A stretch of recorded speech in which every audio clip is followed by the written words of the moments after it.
So it's a beautiful day for sawing. Kind of ran into something unexpected this morning. I've already got a log loaded up.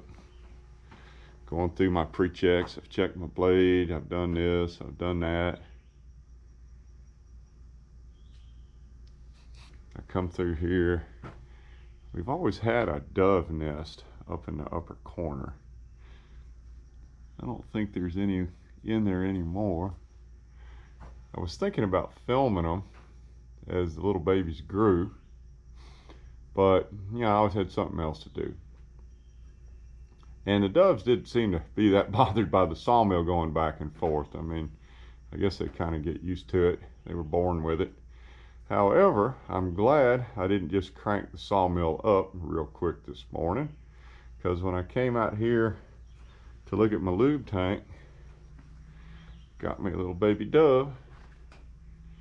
I guess she's still too young to fly. She's pretty nervous. He's pretty nervous. Sitting right here on my tank. Uh-oh. And surprise, surprise.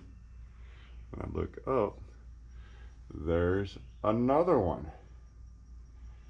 I was definitely not expecting this morning. Not real sure what to do. I think I'll just leave them alone. Don't want to get them nervous. They've had a pretty rough life. I mean, they grew up next to a sawmill, and now I think they've adopted the sawmill, but I don't want them to get aggravated. I guess I'm going to have to find something else to do today, or at least until they decide to do something else. Anyway, this was unexpected. Another day in the life of Hobby Hardwood. This is a good example of how plans change.